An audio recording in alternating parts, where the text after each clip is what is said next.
সুপ্রভাত। টি উইথ মিলির এই নতুন পর্বে, এই চায়ের আসরে সবাইকে জানাই শুভেচ্ছা। এবং আজকের আড্ডার যে টপিক ঠিক হয়েছে সেটা হলো সেলফ কনফিডেন্স।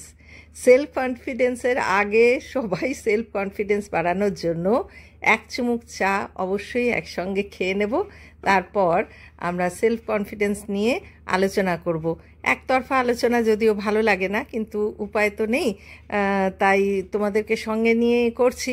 তোমরা কমেন্টে অবশ্যই জানিও তোমাদের নিজেদের সেলফ কনফিডেন্স বাড়ানোর জন্য তোমরা কি করো। সেলফ কনফিডেন্স বাড়ানোর ব্যাপারে আমার যেটা নিজের মনে হয় সেটা হলো যে সবার আগে দুটো জিনিস আমাদের মনে রাখতে হবে, মানে ফলো করা উচিত। সেটা হলো প্রথম নাম্বারই হচ্ছে ডিসিপ্লিন এবং একটা গুড হ্যাবিট অবশ্যই মনে রাখা দরকার। সেটা হলো যে নিজেকে নিজের সম্বন্ধে নিজের মূল্যায়ন করা, অন্যে কি বললো সেটার উপরে ডিপেন্ড না করা, অর্থাৎ নিজেকে অবশ্যই ইগনোর না করা।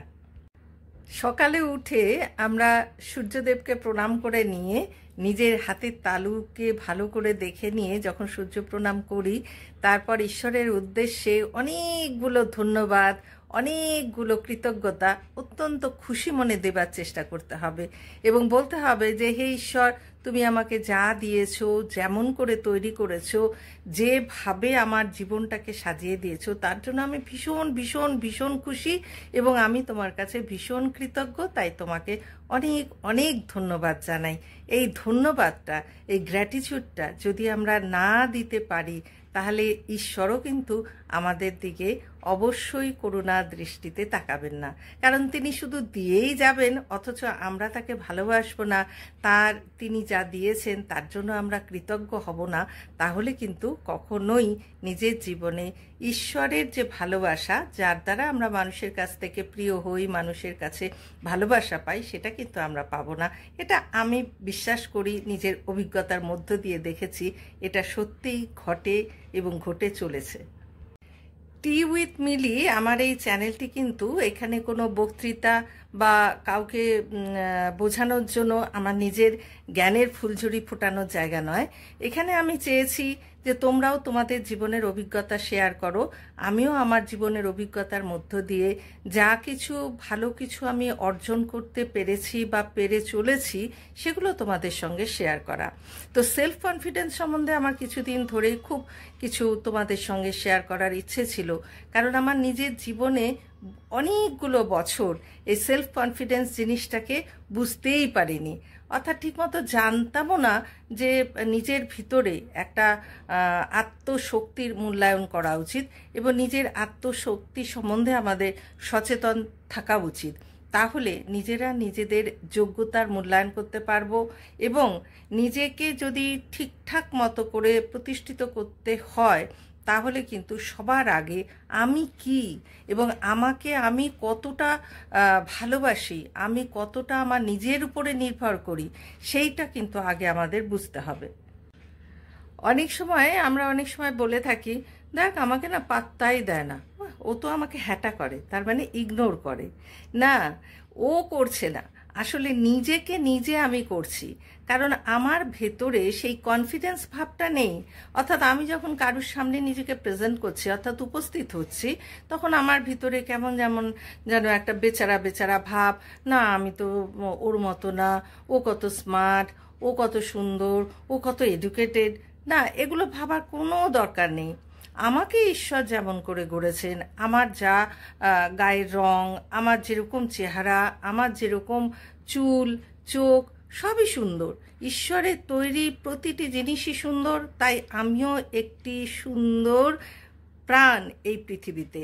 এই কথাটা ভীষণভাবে বিশ্বাস করতে হবে, তবেই তো নিজের ভেতরে আত্মবিশ্বাস আসবে। কনফিডেন্স মানেই হচ্ছে নিজের উপরে বিশ্বাস, আত্মবিশ্বাস। এটা যদি শক্তপোক্তভাবে না গড়ে ওঠে যে কোনো কারুর ভেতরে, তাহলে সে জীবনে নিজের ভিতরে অনেক রকমের গুণ, অনেক যোগ্যতা, অনেক কিছু থাকতে পারে, কিন্তু সেটা সে কখনোই সঠিকভাবে কাজে লাগাতে পারবে না নিজের জীবনে। এই জন্যই বারবার করে বলছি যে আমিও আমার জীবনে অনেকগুলো বছর যেহেতু এটা ঠিকমতো বুঝতে পারিনি, কিন্তু ঈশ্বরের এমন আশীর্বাদ যে তিনি কিন্তু আমাকে দিয়ে আমার যোগ্যতা অনুযায়ী প্রচুর কাজ করিয়ে নিয়েছেন। তাই জীবনে আমি অনেক অনেক সফলতা পেয়েছি বিভিন্ন দিকে।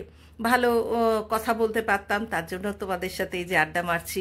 ভালো কবিতা বলতে পারতাম, আবৃত্তি করতে পারতাম, ভালো কবিতা লিখতে পারতাম বা লিখি, যাই হোক যে কোনো ক্রিয়েশন।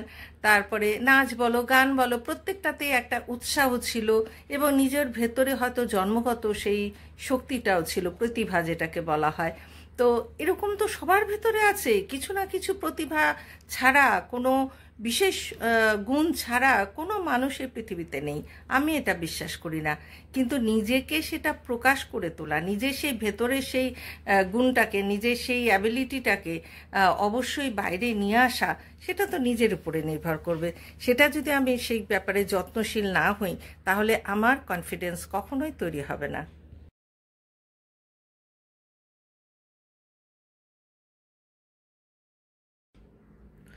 সেলফ কনফিডেন্স বা আত্মবিশ্বাস বাড়ানোর জন্য আমার মনে হয় নিজেকে একটু গুছিয়ে গাছিয়ে পরিষ্কার পরিচ্ছন্ন রাখা এবং মানে সবসময় নিজেকে একটু প্রেজেন্টেবল রাখতে হবে। এটা শুনলে মনে হবে বাবা সবসময় কি সাজুগুজু করে থাকে নাকি মানুষ। না না, সেটা নয়। বিষয়টা হচ্ছে যে আমরা যখন কারুর সামনে যাচ্ছি, দেখবে আমাদের নিজেদের প্রত্যেকের পরিবারেও এরকম ঘটনা আছে। কেউ এসছেন, তো সাথে সাথে বাবা বা কাকা যেটা যেই থাকুক না কেন, তিনি শার্টটা গায়ে গলিয়ে নিয়ে তবেই কারুর সাথে দেখা করতে সামনের ঘরে যাচ্ছেন। আমি আমার পরিবারে দেখেছি, আমার জামাইবাবু ছিলেন আইজি, তিনি কখনোই খুব স্ট্যান্ডার্ডেবল হাউস কোট না গায়ে জড়িয়ে সামনের ঘরে লিভিং রুমে কখনোই কারোর সঙ্গে দেখা করতে যেতেন না। এই যে তার হ্যাবিট। আমার বাবাও তাই। আমার বাবা আমেরিকায় বহুদিন ধরে এডুকেশনের উপরে পড়াশোনা করে এসেছিলেন। উনি সবসময় খুব রাগারাগি করতেন, আমাদেরকে বলতেন, গাড়ির হর্ন বাজিয়েই বলতেন এখনই চলো, মানে একদিনের ট্রিপে বা 2 দিনের ট্রিপে আমাদের আমরা যে কেউ একদম রেডি সেডি থাকতে হবে, বেরোতে হবে ঘুরতে যাওয়ার জন্য, মানে উইকেন্ডে পালন করার জন্য। তখন ব্যাপারগুলো ঠিক বুঝে উঠতে পারিনি। এখন জীবনের বিভিন্ন চড়াই উতরাই পার হতে হতে দেখলাম যে এই যে নিজেকে সবসময় রেডি থাকা, এই যে সকালবেলা উঠেই স্নান করে নিজেকে একটা পরিষ্কার জামা কাপড় পরে নেওয়া, ঘর গুছিয়ে ফেলা এবং নিজেকে সবসময় কারোর সামনে যাওয়ার মতো প্রস্তুত। না হলে দেখবে যদি ঠিক আগোছালো থাকি, চুল টুল আঁচড়ায়নি, বাসি জামা কাপড়ও ছাড়া হয়নি, কেউ এসে গেলে কি টেনশন, এরে বাবা এই তাড়াতাড়ি দে, কোথায় জামাটা আছে, কোথায় এটা আছে, এই কোনটা পরে যাব, এই যে একটা ভীষণ একটা বিশৃঙ্খল ভাব, মানে হচ্চকিত ভাব, এগুলো থাকবে না। অত্যন্ত আত্মপ্রত্যয়ের সঙ্গে, আত্মবিশ্বাসের সঙ্গে যে কোনো মানুষের মুখোমুখি অতি সহজে অতি সাবলীলভাবে আমরা করতে পারি। এবং তোমাকে বা আমাকে দেখেই তখন তাদের যিনি এসেছেন বা যার সাথে আমি দেখা করছি তিনি বুঝতে পারবেন বা ওনার মধ্যে কিন্তু খুব একটা নিজস্ব একটা পার্সোনালিটি, যেটাকে বলে পার্সোনালিটি, সেটা কিন্তু আছে।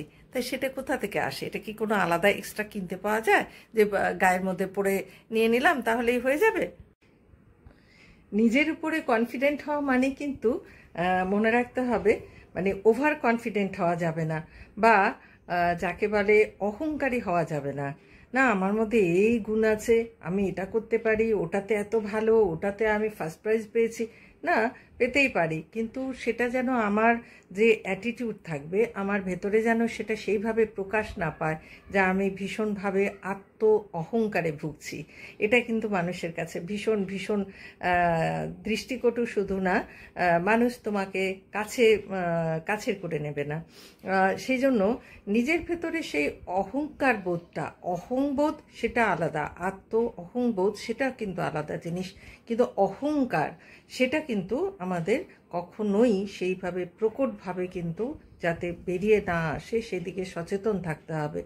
আসলে আমাদের ভেতরে আমরা সবসময় মনে রাখবো এমন ভাবে কেউ যেন এই সুযোগটা না নিতে পারে যে আমাকে ইগনোর করবে, বা আমি দরিদ্র হতে পারি, আমি বড়লোক না হতে পারি, কেউ আমার সামনে আছেন যিনি ও খুব সুন্দরী, খুব সুন্দর, কারোর হয়তো ফিগার দারুণ স্মার্ট, দারুণ টল, দারুণ সুন্দর হতেই পারে, কিন্তু তার জন্য আমি যেন আমার নিজের কনফিডেন্সকে না হারিয়ে ফেলি, আমি যেন আমার নিজের মধ্যে নিজেকে হেয় বা হীনমন্যতায় ভোগা না শুরু করি। এই জায়গাটা আমাদেরকে সবসময় সচেতন থাকতে হবে। অর্থাৎ বেশি গুণ থাকলে অহংকার বোধ যেন না আসে, আর যদি কিছু কিছু কম থাকে, প্রত্যেক মানুষের ভেতরেই সব কিছুই যে থাকবে এমন তো কোনো কথা না, কিন্তু যেটা নেই সেটার জন্যই আমার তো এটা নেই, আমার জীবনের কোনো মূল্য নেই, আমার দ্বারা কিছু হবে না, কোনো একটা ফেলিওর এলো না, আমার দ্বারা আর কিছু হবে না, ভগবান কিরকম না, কি এক চোখা, দেখ ওকে সব কিছু দিচ্ছে, আমার বেলায় আমার কিছুই হয় না। এই যে ব্যাপারটা, এই বেইমানি, এই বিশ্বাসঘাতকতা ঈশ্বরের সাথে করা যাবে না। কারণ জীবনে প্রতি মুহূর্তে ঈশ্বর জেগে আছেন এবং তোমাকে প্রতি মুহূর্তে, আমাকে প্রতি মুহূর্তে ফলো আপ করছেন। সুতরাং কখনোই তার ঘাড়ে দোষ চাপিয়ে পার পাওয়ার চেষ্টা করা যাবে না। নিজের উপরে বিশ্বাস আনতে হবে। একবার হেরে গেছি, একবার ফেল করেছি, তাতে কি হয়েছে? আমি বারবার চেষ্টা করব, দুবারে হবে না, তিনবারে হবে না, 13 বারে হতেই হবে, হবেই হবে। হবে না বলে কোনো বস্তু এই জগতে নেই। চেষ্টা করতে হবে, চেষ্টার রেজাল্ট ভালো আসবে আলটিমেটলি। পজিটিভ রেজাল্ট অবশ্যই মানুষের জীবনে আসে। এই কথাটা মনে রেখে আমাদের সবসময় এগিয়ে যেতে হবে, এবং তবেই আমাদের ভিতরে আত্মবিশ্বাস বেড়ে উঠবে। আত্মবিশ্বাস গড়ে তোলার সময় একটা কথা ভীষণভাবে অবশ্যই মনে রাখতে হবে, সেটা হলো জেলাস হওয়া চলবে না। কারোর প্রতি কারোর ভালো কিছু হতেই পারে, সেটা খুব ভালোভাবে অ্যাপ্রিসিয়েট করতে হবে এবং নিজের ভেতরে সেটাকে গ্রহণ করার শক্তিও রাখতে হবে। কখনোই মনের ভেতরে একটা জ্বালা ভাব ওটা আনা চলবে না। আর তাছাড়া সেটা নিজের আচরণের মধ্যে দিয়ে বেরিয়ে আসে, আমাদের মুখের গ্লোটাই কিন্তু তখন পাল্টে যাবে। তো সুতরাং অন্যের প্রতি এই যে ঈর্ষা ভাব, জেলাসি ভাব, এই ধরনের, বা খুব হ্যাঁ তাতে কি হয়েছে, মানে মুখ ভ্যাটকানো যাকে বলে চলতি কথায়, সেই সব করা কিন্তু চলবে না। তাহলে তোমার যে আমাদের যে মুখের যে সৌন্দর্য, আমাদের শরীরে চলনে বলনে যে একটা আলাদা নিজস্ব স্বকীয়তা সৌন্দর্য থাকে, সেটা সাথেই কিন্তু এফেক্ট করে যায়। এটা একবার নিজেরা চেষ্টা করে দেখো, তাহলে বুঝতে পারবে। আর আজকের আমার ভিডিওতে বারবার দেখছি, আসলে আমি তো খুব ভালোভাবে ফটোগ্রাফি জানি না, যাই হোক আলোর উল্টোপাল্টার জন্য নাকি জানি না, আমার ফটোগুলো সব কালো কেমন ব্ল্যাক টাইপের কপার শেডের আসছে। তো যাই হোক চেষ্টা করছি ছবি যেমনই আসুক, তোমাদের সাথে আড্ডা দেওয়ার লোভটা সামলাতে পারছি না, তাই আড্ডাটা চালিয়ে যেতে চাইছি। এই কনফিডেন্সের কথা বলতে গিয়ে না, আমার জীবনের একটা ঘটনা, অর্থাৎ পুরনো কথা যদিও, সেই 97-98-এর টাইমের কথা, যে সময় বিভিন্ন কারণে আমি খুব অসুস্থ ছিলাম এবং হঠাৎ করেই আমার হাজব্যান্ড ভীষণ অসুস্থ হয়ে পড়েছিলেন। তো গল স্টোনের সাথে প্যানক্রিয়াসেরও একটা বড়সড় সার্জারির ব্যাপার ছিল। তো সেই জন্য আমি বারবার বছরে 2-3 বার ভেলোর সিএমসি হসপিটালে আমরা আসতাম।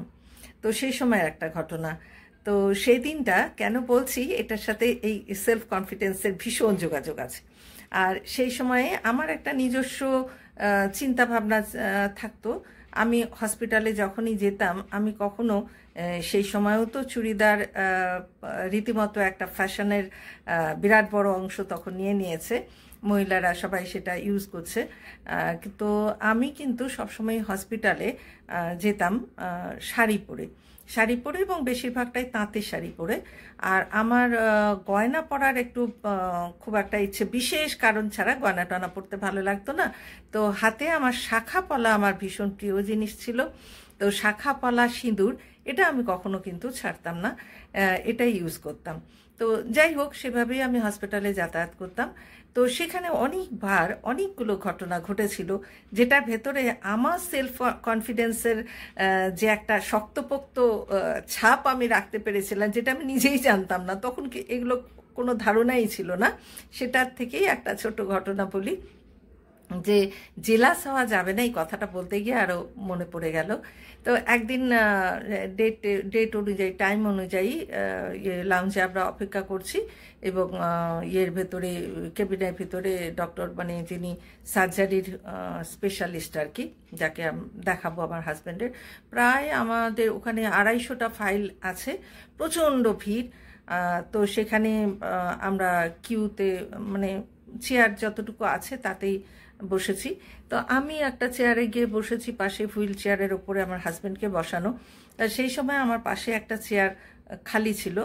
তো সেখানে দুজন ভদ্রমহিলা, আমারই বয়সী হবে, তো একজন শ্যামবর্ণা আর একজন বেশ ফর্সা।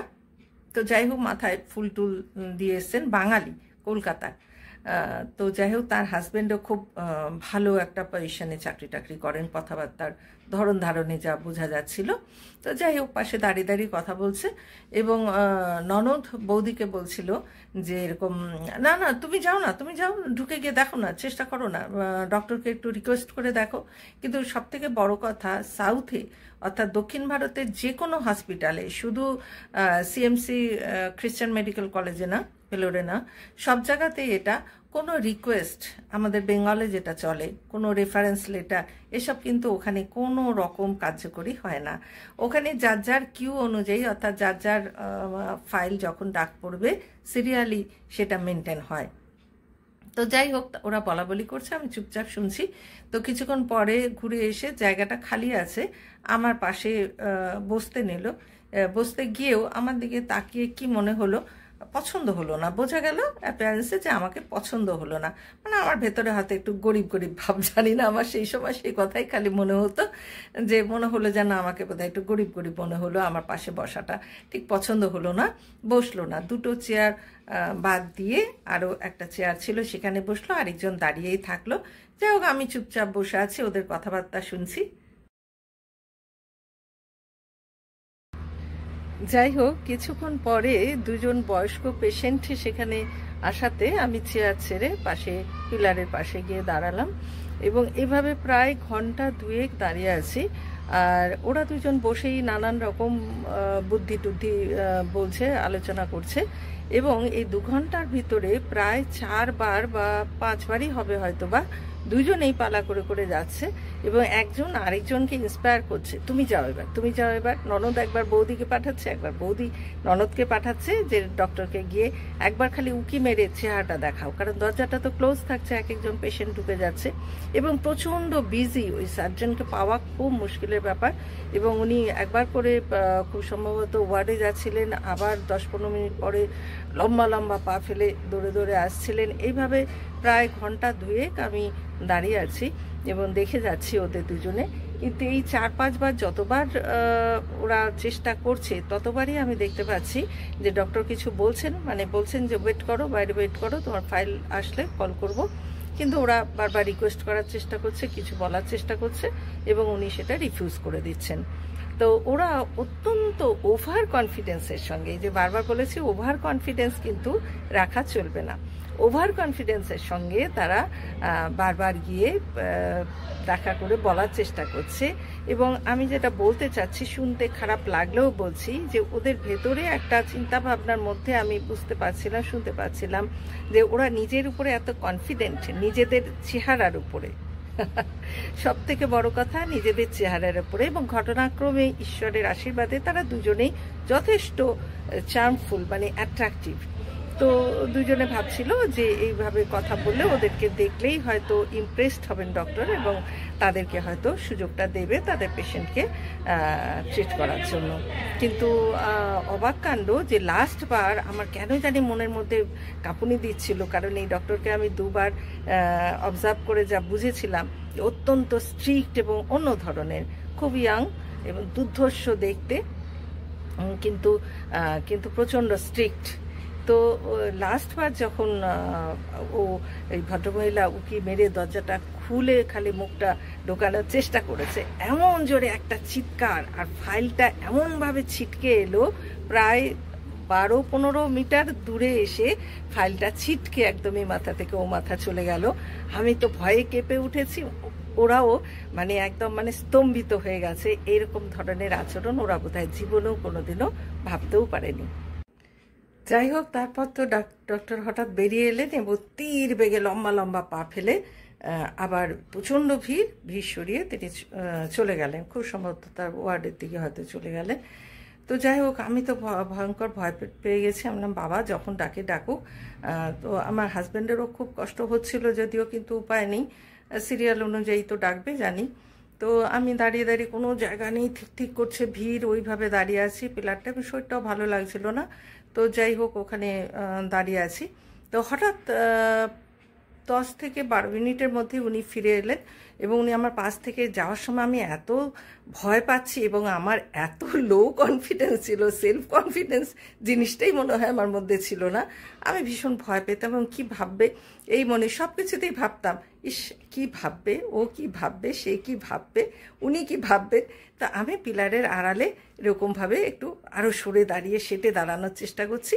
তো উনি যাওয়ার সময় আমি বুঝতে পারলাম না যে আমার হাতটা কি টাচ হয়ে গেল নাকি, আমি বুঝতে পারিনি ঠিক। তো হঠাৎ ভেতরে গেলেন, গিয়েই 2-1 মিনিটের মধ্যেই একজন মানে 4 মিনিট হবে হয়তো, একজন পেশেন্ট বেরিয়ে গেল এবং সাথে সাথেই উনি আমার নাম্বারটা ধরে কল করছেন। তো আমি তাড়াতাড়ি করে ভিড় ঠেলে দৌড়ে ওখানে গেলাম, ভয়ের চোটে দরজাটা খুলে দাঁড়িয়ে জিজ্ঞেস করছি যে ভেতরে আসবো কি না। তখন উনি ঢোকার পরে আমাকে ফাইলগুলো দেখাচ্ছেন, এই দেখুন 250 ফাইলস আর দেয়ার হেয়ার, মানে 250টা ফাইল এখানে আছে। আমাকে ওয়ার্ডে যেতে হচ্ছে, সিরিয়াস পেশেন্ট আছে, তাকে অবজার্ভ করতে হচ্ছে, আমাকে আসতে হচ্ছে দৌড়ে। তো এরকম আপনাদেরকে সেটা বুঝতে হবে। দেখুন তো এখানে আমি কিভাবে কোথায় কোথায় আমি একজনকে ডিঙ্গিয়ে আরেকজনকে কিভাবে ওনাদেরকে আমি সুযোগ দেব, মানে আমাকে বলছে ট্রাই করার জন্য, ওদেরকে বোঝানোর জন্য, যেহেতু উনি জানেন আমি বেঙ্গলি এবং ওরাও বাঙালি। তো যাই হোক, এবং তারপরে আমাকে ভেতরে ডেকেছে, আমি গিয়ে দাঁড়ালাম। তো উনি হঠাৎ করে আমাকে বললেন যে are you sick, are you, মানে তুমি কি অসুস্থ বোধ করছো? তো আমি বললাম না না ফাইন ফাইন। তো বলছে যে এরকম না, এরকম আমি বুঝতে পারিনি যে ওনার হাতের সাথে আমার একটু টাচ হয়ে গেছিলো। তো উনি হট করে আমার হাতটা টেনে নিয়ে পালসটা দেখলেন, দেখে বললেন এই কি তোমার তো অনেক ফিভার, তো টেম্পারেচার আছে। তো আমারও জ্বর জ্বর লাগছিল, কিন্তু আমার টেনশানে এতে আমার হাজব্যান্ডের ব্যাপার নিয়ে এত চিন্তায় ছিলাম যে এইসব কিছু আমি ঠিক বুঝে উঠতে পারছিলাম না যে আমার জ্বর এসছে। তো সাথে সাথে উনি লাফিয়ে উঠলেন, উঠে বললেন যে ফলো মি, বলে আবার লম্বা লম্বা পা ফেলে ভিড় ঠেলে চলে আসছে, আর আমি পেছনে পেছনে দৌড়াচ্ছি। আমি তো ওনার সাথে তাল রেখে পারছি না। যাই হোক, একটা চিরকুট লিখে দিয়েছিলেন, আমাকে বললেন যে নিচে যাও, নিচে গিয়ে এক্ষুনি ফাইল তৈরি করে এক্ষুনি এসো। তারপরে আমি নিচে গিয়ে যাই হোক ফাইল টাইল তৈরি করে আনলাম, কারণ ফাইল ছাড়া ওনারা কাউকে চেক আপ করতে পারে না।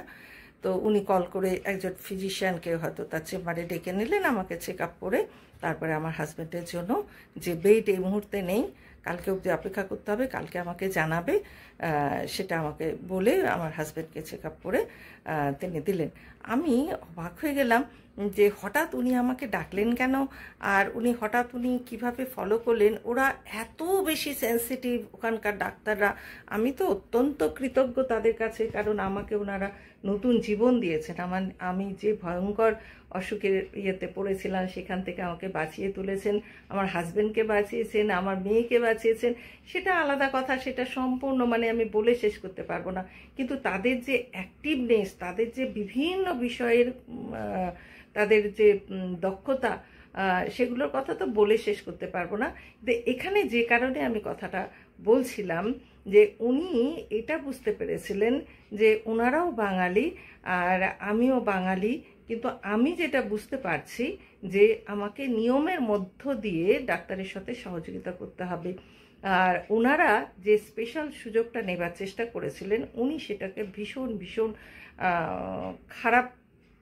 খারাপভাবে তার লেগেছে, খুব খারাপ লেগেছে যে এই ধরনের সুযোগ সন্ধানী কেন হবে, বিশেষত মহিলারা। তা এখানে আমার একটা কথাই বলার জন্য এই ঘটনাটা, এই গল্পটা তোমাদের সঙ্গে শেয়ার করলাম। তোমাদের সঙ্গে আসলে আড্ডা মারতে বসেছি, তোমাদেরও অনেক কথা বলার আছে আমি জানি, কমেন্টে বলো।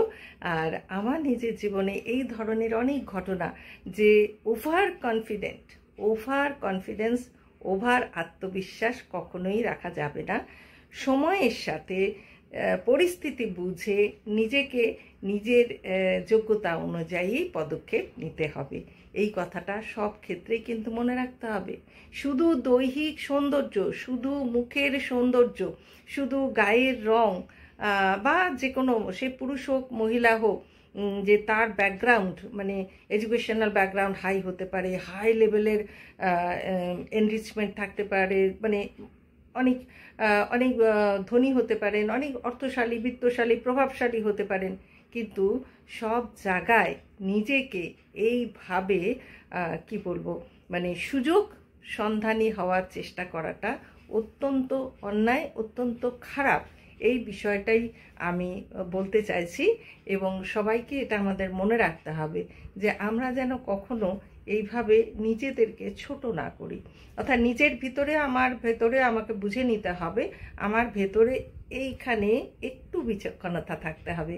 কারণ কোনো পার্সোনালিটি, কোনো সেলফ কনফিডেন্স তৈরি হবে, তার ভিতরে বিচার বোধ বা আত্মচেতন বোধ অবশ্যই কিন্তু রাখতে হবে।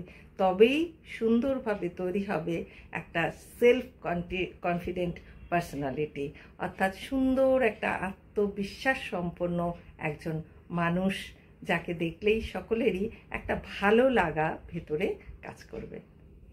ভালো লাগা নেশায় একেবারে বিরাট লম্বা এই ভিডিওটা হয়ে গেছে। তবু আমি বলবো সবাই নিজেকে একটু গুছিয়ে গাছিয়ে নিয়ে নিজের ভেতরে আত্মবিশ্বাসকে বাড়িয়ে তোলো এবং সকলে নিজেকে নিজের মতো করে খুঁজে নেবার চেষ্টা করো। টি উইথ মিলির তরফ থেকে সকলকে